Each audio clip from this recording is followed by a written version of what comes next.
Social media is the lifeblood of our daily lives. We're emotionally triggered 24/7 by posts and memes we see on Instagram, YouTube, and Twitter. But social media lacks context, which is why I'm here. My name is Christal Jordan, and it's time for a social conversation with clarity. Let's get crystal clear.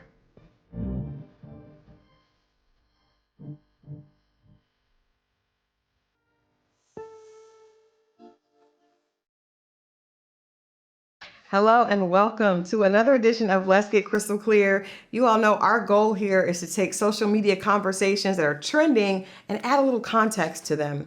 Today's conversation is one of a more serious note. We are talking about the R. Kelly verdict. And more specifically, after the R. Kelly verdict was announced, so many people asked the question via social media, should the parents of the victims also be prosecuted since R. Kelly was found guilty and sentenced to 40 years in jail?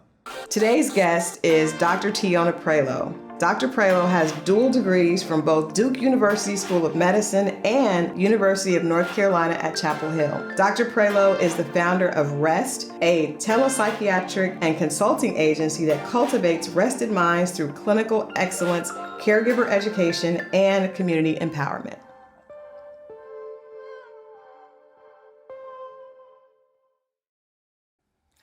Welcome back to Let's Get Crystal Clear, and thank you so much for joining us, Dr. Praylow. My pleasure. So, as you know, we're talking about initially the social media conversation on the R. Kelly verdict. First of all, this has been an ongoing conversation since I was in high school, really about R. Kelly. And so when this verdict came back, I think after seeing Surviving R. Kelly, people were expecting this to, him to be indicted and to be found guilty. But I don't know if people expected the amount of time that he got. But even more than that, I want to ask you, do you think people really thought about, are we thinking of it in context of the victims? Or are we just thinking about, this is R. Kelly and it's a fallen, hero? Do you think people really grasp that real children, real young people, young women, and we hear allegedly young men were affected, in this process? I think it's hard for people to really grasp it because our context is what the media presents. And if all of the media coverage and a lot of the attention is focused on this hero who, fell, dramatically and in a very public way, then all of the attention is about, well, how much time is he going to get in? What is his sentencing going to be like? But the people who were traumatized by him, I mean, they have a life sentence of dealing with the repercussions and aftermath of the trauma. And because we don't talk about trauma, we don't talk about the effects of it, particularly in our community, the stereotype of resiliency and always having to survive, it kind of limits the willingness of people to have those conversations about trauma and about the impacts and about the individual people who have experienced it. Well, today's topic of conversation is, should the parents that are a part of this, because we realize R. Kelly was found guilty and he's still actually back in court, right now as we're taping. But there were other guardians, people in charge of some of these young people that were instrumental in putting them in place, right? To meet him. And I want to go back even before the trial. I can remember watching 106 in Park and seeing R. Kelly there with Aaliyah, right? And I don't think people, they're famous. She was a very beautiful young woman, and we realized, okay, that doesn't really seem right, but I don't think people really ever looked at her as a victim. Right. Why do you think people didn't ever, this went on, he produced records for her, we knew about it. Unfortunately, we know that she passed away. It would be interesting what her perspective, on all this would be. But when you see something like that, where people really were not alarmed, at the fact that this 30-something-year-old man was with this young woman. Right. Because they were in the limelight. Exactly. Do you think people really understood the danger of what we were watching?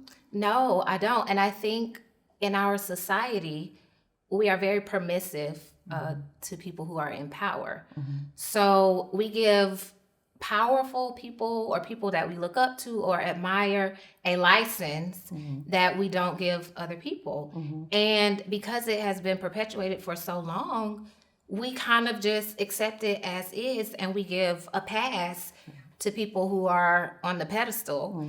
And then anybody else who mimics that behavior, we're quick to castigate them and be outraged about it. But I think it's the privilege of being in a powerful position that people take advantage of. Absolutely. And that's how he was allowed to continue with this behavior in the light of people around him. But for whatever reason, they didn't feel empowered or permitted to call the behavior out, to insist that intervention happen. Yeah. It's so we see that first example, and then like you said, because he was in this position, he's very talented. Right. He was never held accountable for that. Absolutely. I really didn't even feel like, it didn't seem like it was bad. Like the marriage license went away, and then all of a sudden we were just, dancing to another song, Right. But I wanted you to be here today because I don't think that we ever really look at the perspective of the young woman, right? And for Aaliyah and even these other, young women that have been a part of this storyline, a lot of times people blame the victim. Yes. What is the psychology behind that? Behind blaming the victim, I think it lets people off the hook for our own collective responsibility in the perpetuation of trauma. Because if I can look at someone and say, oh, you shouldn't have had that provocative skirt on, or you should have stayed in your place, you're a young lady and you should carry yourself a certain way, or you should know better than to be chatting with grown men on the internet, whatever the case may be. Now, all of the culpability is on the victim, and I don't have to take personal responsibility for perpetuating a culture where young women are sexualized at an early age, regardless of whether they're actually traumatized. In our society, we kind of applaud sexualizing young women. We also applaud male hypersexuality in a way. So when we're perpetuating male images of being, very sexually dominant or sexually promiscuous, like all of that plays a role in how we look at male-female sexual relationships and the idea of adult versus child sexuality. Like, what is normal and what is that supposed to look like? Yeah. So if I can just place blame on this one individual, then we as a society escape the collective responsibility that we have, not necessarily for making everybody think alike or have a identical perspective on any of those issues, but we don't talk about it, and we don't have conversations, and we don't intentionally shape that culture. So it just kind of continues. It kind of continues. Yeah. So let's talk about it. What should the conversation be when you see something like that? And there we saw, at the time he married Aaliyah, and there was another young lady that he was engaged to, actually now is still engaged to. But so many of these young women were presented to him by parents or guardians, someone in a position of trust from them.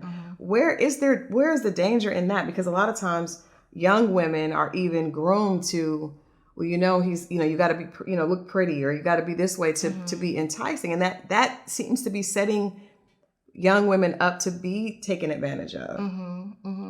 I think that's a complicated question, because we don't actually know, except for the example that you gave about, okay, there was a specific conversation that this victim verbalized she had, but we don't actually know what was going on in the mind of the parent.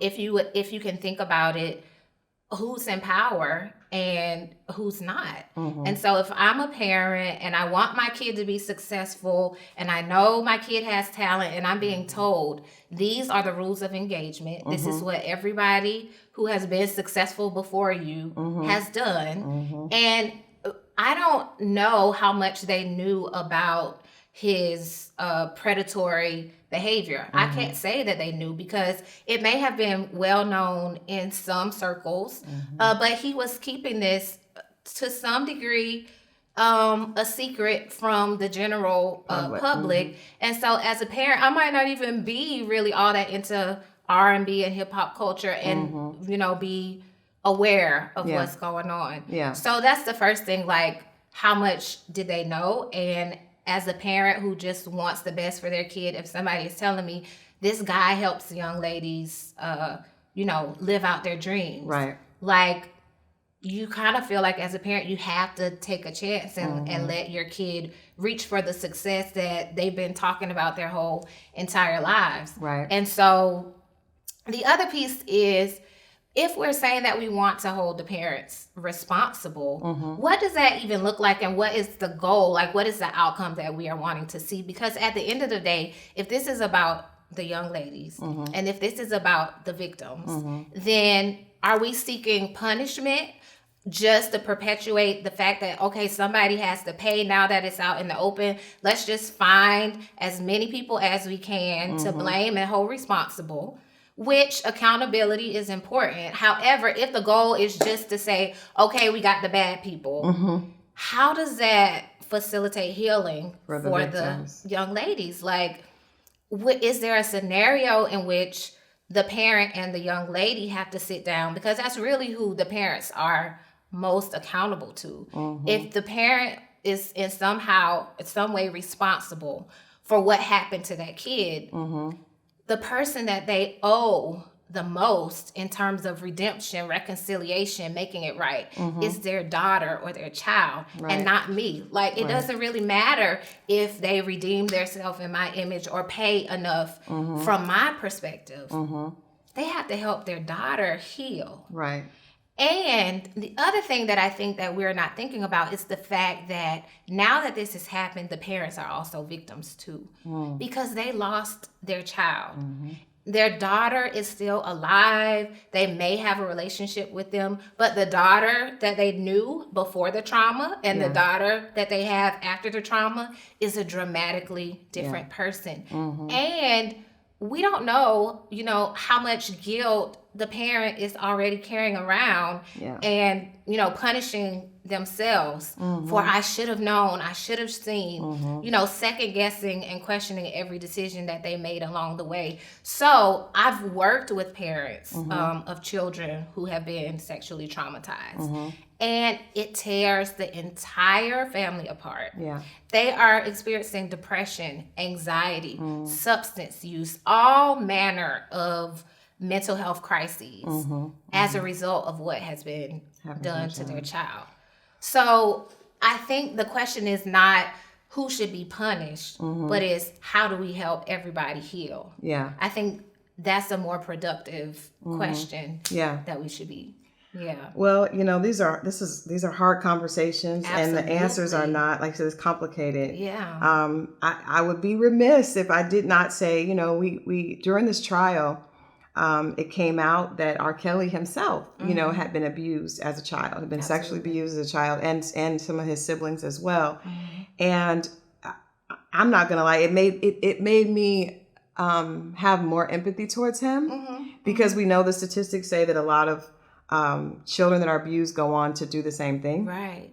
But we have a face for it. R. Kelly is such a popular and a huge persona that, or personality that, of course, it gives us a different face. It's one thing for it to be a statistic.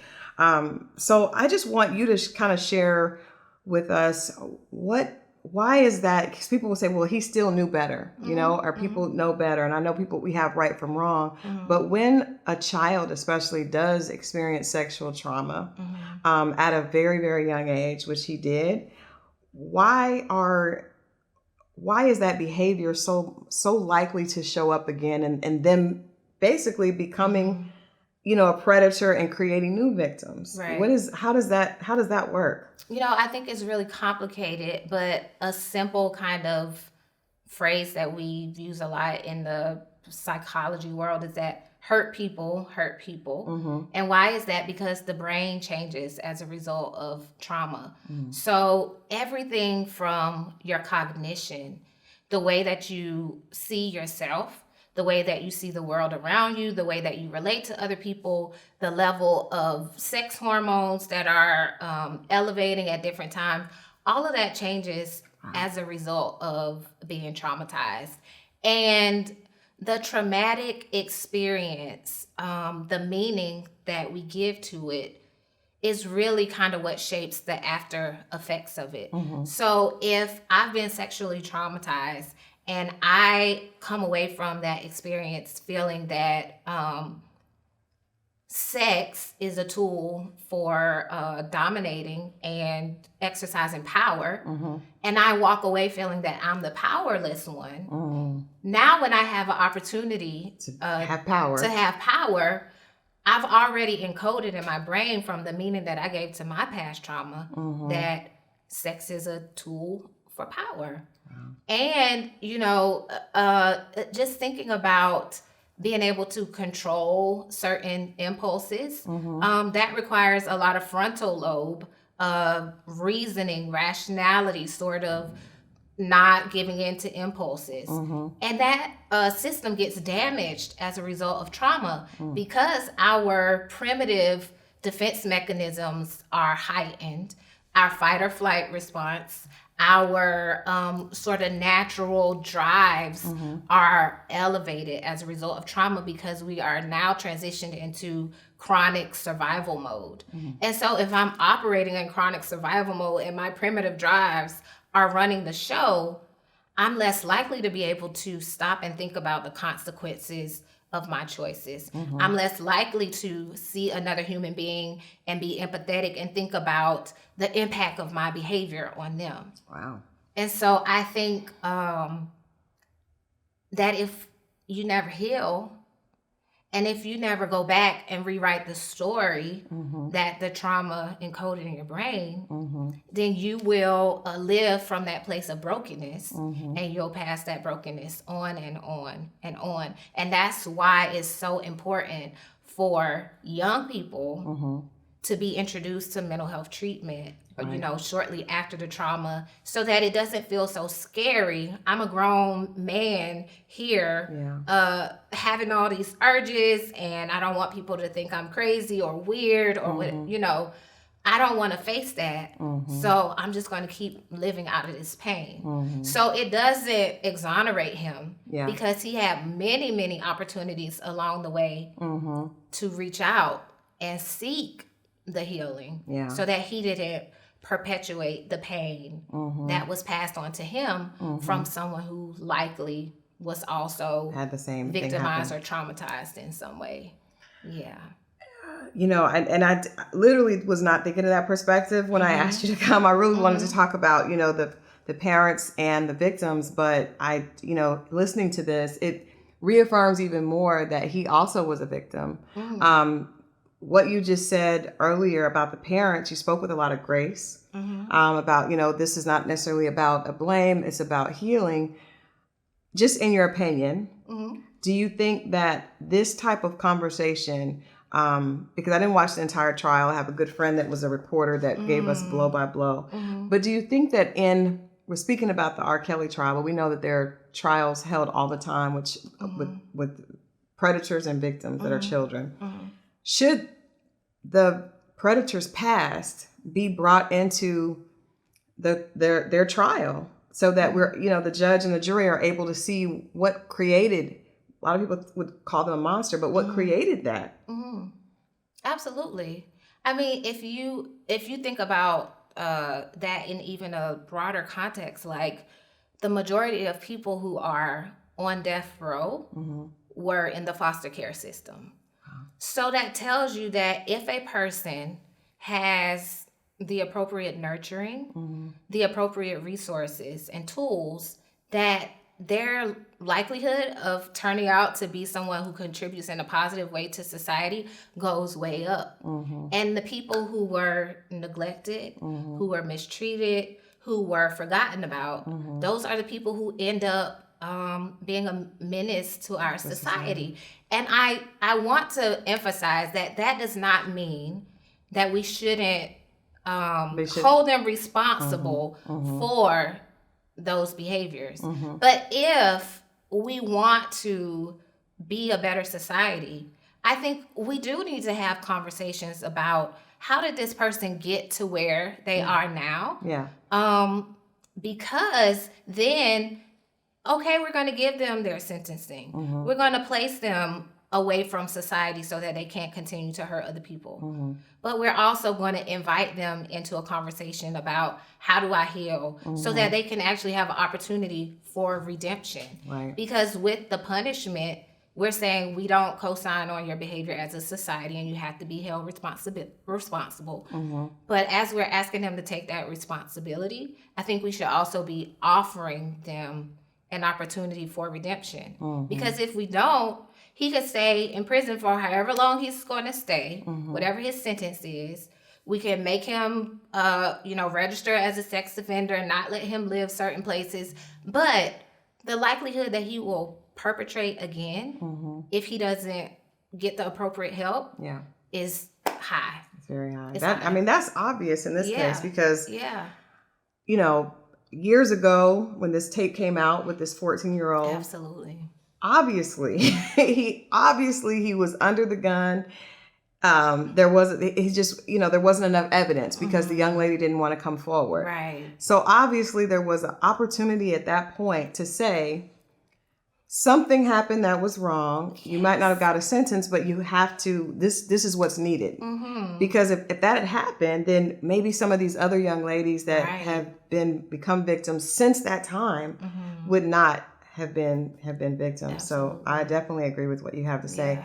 Yeah. We are talking with Dr. Praylow about the victims of R. Kelly and even R. Kelly himself being a victim. This conversation on if the parents should be held accountable or responsible, it also brings up another topic that we know has no end right now, and that is sex trafficking. We come back, we're going to talk with Dr. Praylow about the sex trafficking pandemic. It's an issue that we really don't know what to do. I think people understand it. We hear it. We see pictures in bathrooms in the airport, but we don't really know what does that look like? What is happening to the victims, and how can we be more involved as a community? Stay right there. We'll be right back. This is Let's Get Crystal Clear.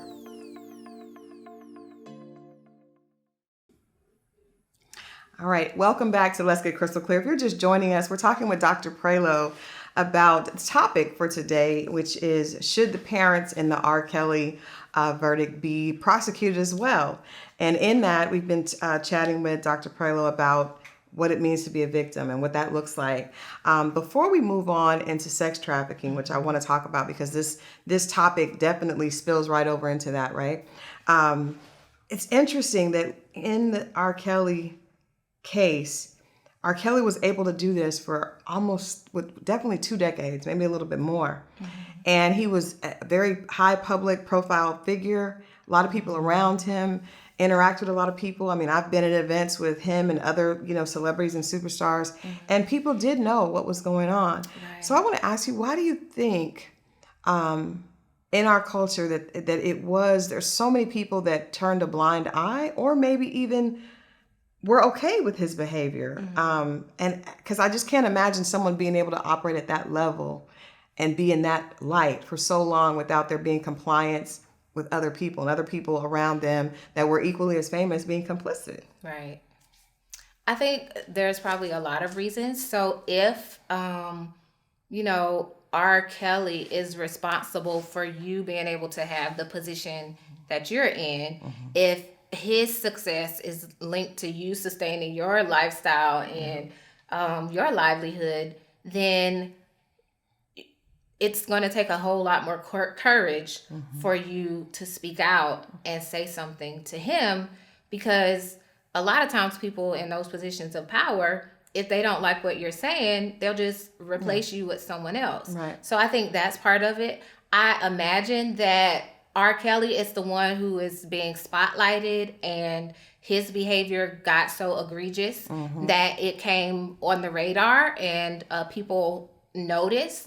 But this seems to be a culture where maybe in the music and entertainment industry and other industries where there are lots of men in power and sort of a dynamic or unspoken permissiveness around being able to have the freedom to do whatever you want to do. And I'm not going to say anything about your stuff if you don't say anything about my stuff. Like, oh, that's none of my business. Right. What you do behind your closed doors at home. And if I'm doing similar things to what you're doing, I'm not going to call you out, because then that means that I have to take ownership for some of the things that I'm doing. And if I can look at you and say, oh, well, at least I don't have 5 teenage girlfriends. I just have one. Now mine doesn't feel as heavy to me because I always have you to compare myself to. So I think that probably contributes to why more people haven't said anything.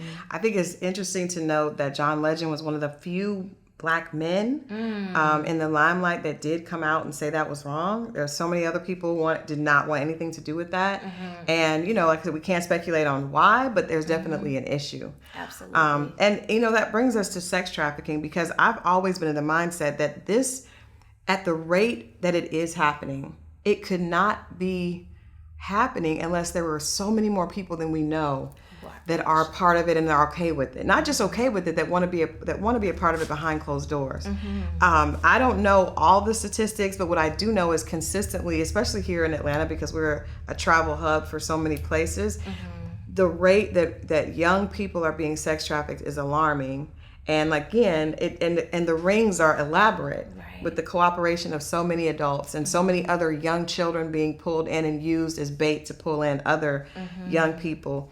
I just can't imagine that this could happen at this level unless there were a lot more people that were okay with the idea of sexually engaging with young people against their will. Yeah. And you know, it's a power dynamic. And when you talk about victimization and traumatization, when there's that unequal balance of power in that sexual relationship, that can be very sort of intriguing or intoxicating for the aggressor.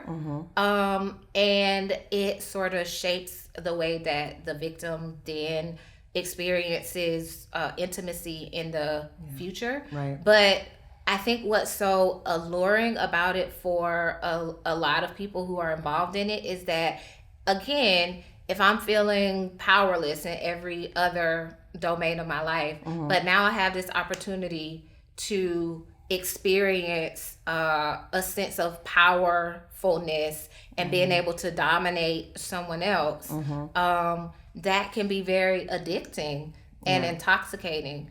And I also think that the biology of being attracted to a prepubescent and a young lady who has just gone into puberty also speaks to that power dynamic, because primitively women were seen as creators of life and servants in the domestic space. And so a much older man in a primitive era might take on a young girl for the purpose of having babies to keep the generations going, and for her ability to be at home on the home front. And not to say that it wasn't predatory or that power dynamic wasn't still there in earlier times, but society was more accepting of it because that's the way things were. But we have evolved so far behind that. I mean, we have a woman as vice president of our country. So we are no longer just objects of sexual gratification. We're no longer just meant to procreate and have babies. And we were never meant for that. But again, society as a whole has embraced, a more rich and nuanced understanding of what womanhood and female sexuality is. Right. But that primitive sort of biological urge is still present. However, at the end of the day, if we want a society in which everyone is empowered to be who they are meant to be fully and freely, we cannot say, oh, just because I have the urge and attraction to be with somebody who's younger, that makes it okay, because you're gratifying yourself to the detriment and harm of your brother, your sister. Right. Right? So it's not okay for you to say, oh, just because I feel attraction to you and because it does fulfill my need for this power dynamic, that it's okay. No, it's not okay, because women who are victimized are human souls who deserve the right to live out their destiny and their calling at the highest level. At the highest level, absolutely. That's interesting, because I was recalling a conversation I've had. We were talking about based around the R. Kelly verdict, and some guy friends of mine were saying, well, in other countries, and even here early on, 13-year-olds were married, and the only reason that you all think it's wrong is because of our legal system, and it's just meant to oppress us. But back in the day, there would be a 40-year-old man with a 13-year-old girl. And even if you think about it, if you have a 44-year-old man with a 19-year-old girl, because 18 is the age of consent, 16 in some states. Is there what is the difference? Because to me, I have a daughter that's in her mid-20s, and I know if there's a man that's my age trying to engage with my daughter, she's at a huge disadvantage, right? Even though she's in her mid-20s, she's technically grown. And some men will say, well, you have no right to say anything about that. My concern is not that it's illegal, it's the fact that she's not in a relationship that's healthy for her mentally. Absolutely. So should we be focused on the numbers, or should we be focused on where that woman is in her maturity level? And I think we have to do both, because people need some type of concrete sort of hard stop that indicates like absolutely not under any circumstances. This is the absolute limit.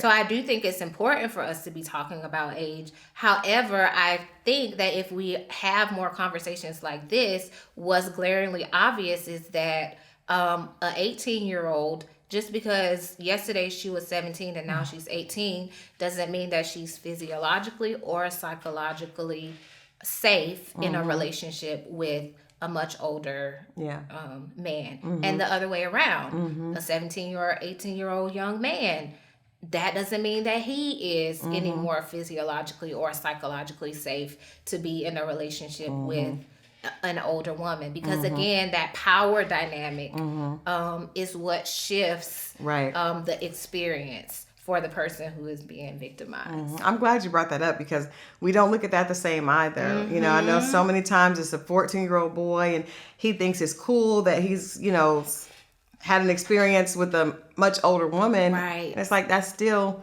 him being taken advantage of. Absolutely. Lately, so many men have come out and acknowledged being sexually abused by women. Comedian D-Ray Davis talked about that. His, friends of his mother, were sexually making advances and touching him. And I think until recently, men did not feel comfortable enough to say that it made them feel uncomfortable. Because like you talked about, that hyper masculinity and hypersexuality that we reward men for exhibiting prohibited them from saying, I did not like being touched when I was 10 by an older woman. It's not cool. Then, it has lasting effects.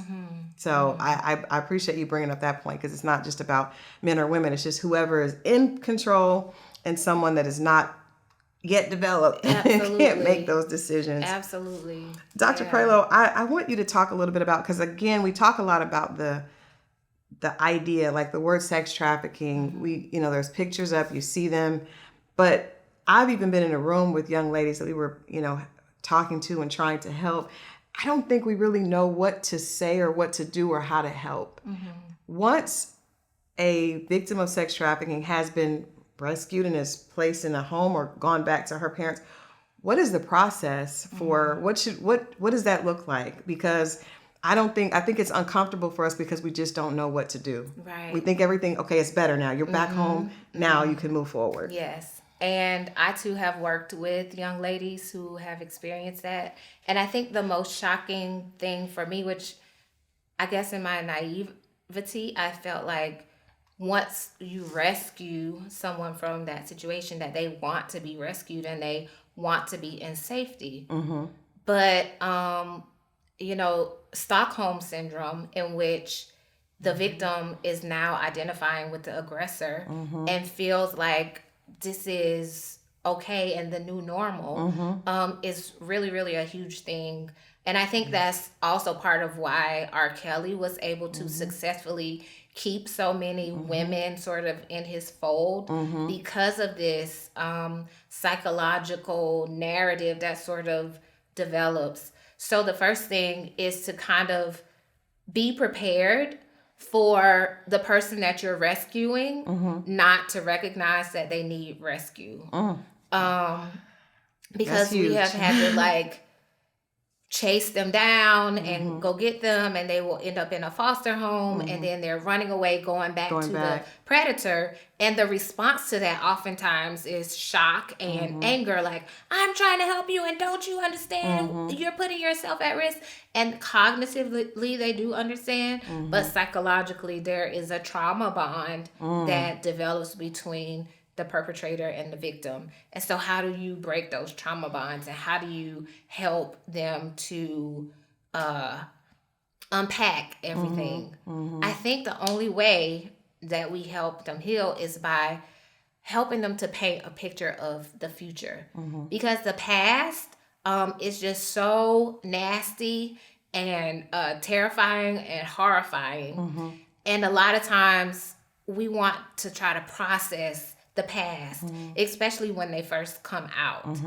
And that processing is going to take years and years and years. Yeah. And so as we are preparing them to process and make a new meaning of the past, just pointing to the future and helping them to see, like, look at all of your potential. Look at all the opportunity we have in front of us to, create wonderful things to contribute to the world.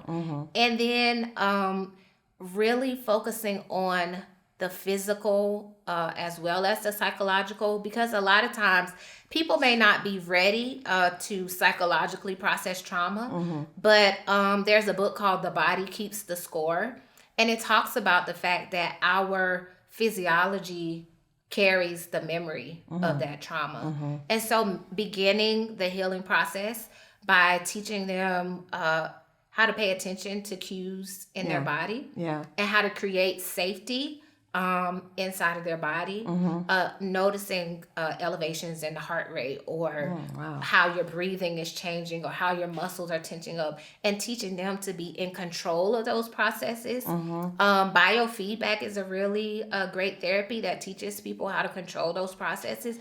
But as they feel empowered to control their body, they're taking a stand against having had that power stolen from them and violated. And it's not as heavy as having to reprocess all those trauma memories early on. So I think starting there, and then letting them know that when they are ready is when it's the right time for them to process that trauma.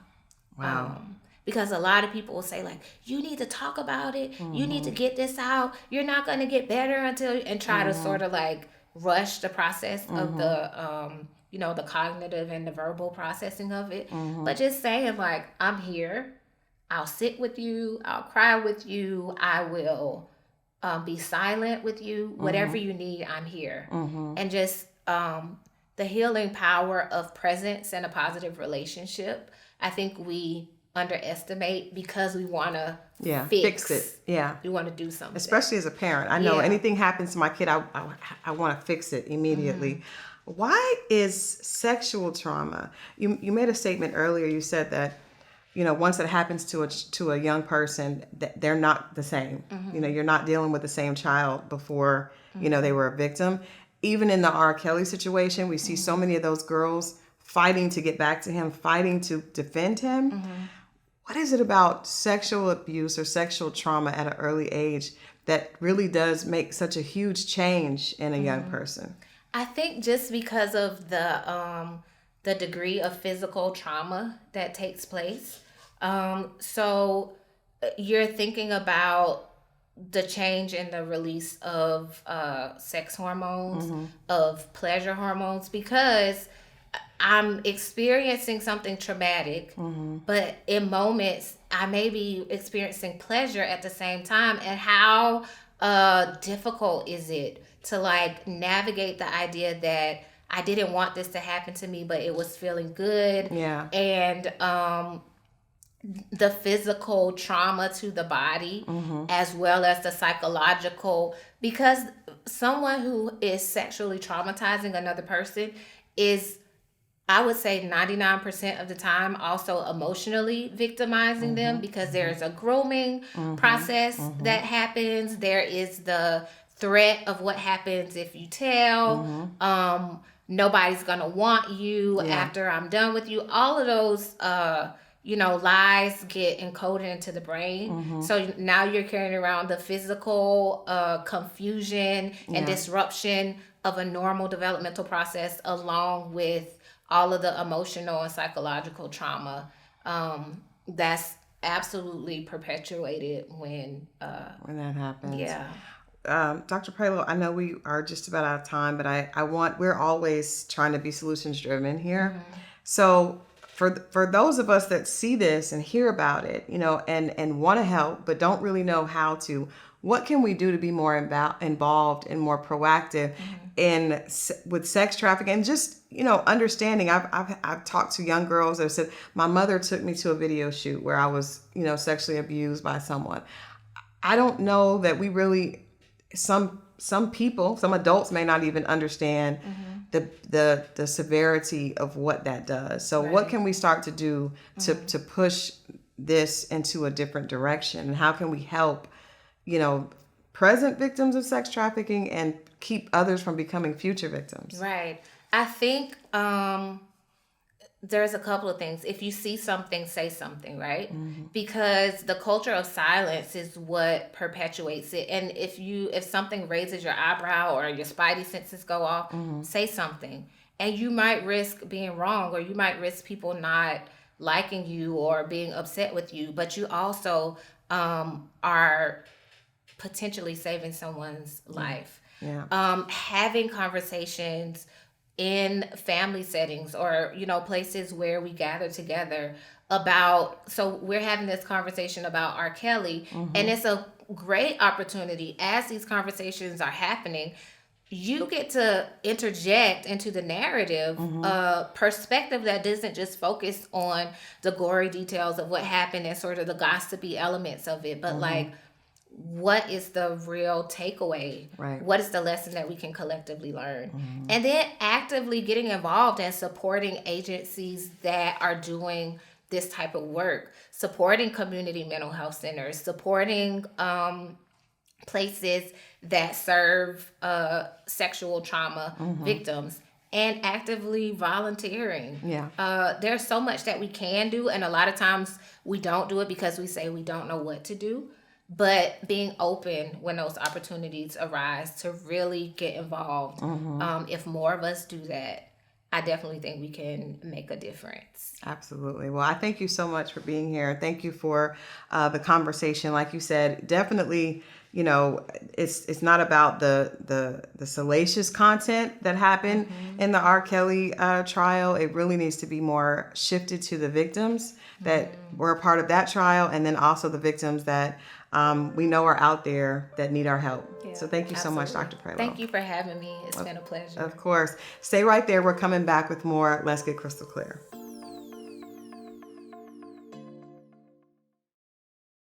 I want to thank you all for joining us today. Today's conversation was a little difficult. It's definitely painful to think about some of the things that so many of our young people have gone through, and even more importantly, so many people have gone through without therapy and without health care. I definitely, after having this conversation, wish the best for the victims in the R. Kelly case and the victims that we are dealing with in sex trafficking issues going on across the country. I also think that we have to extend grace and mercy to those that are predators, knowing that many of them have been victims themselves when they were children and were unable to protect themselves. Regardless of what you think about the R. Kelly verdict or what you think about the parents, what's important is that we continue to have conversations that are uncomfortable like this so that we can bring about change. And we can all agree on that. This has been something that we've definitely got crystal clear about. There's a need for change and there's a need for more conversation. With that being said, we'll see you next week for more Let's Get Crystal Clear.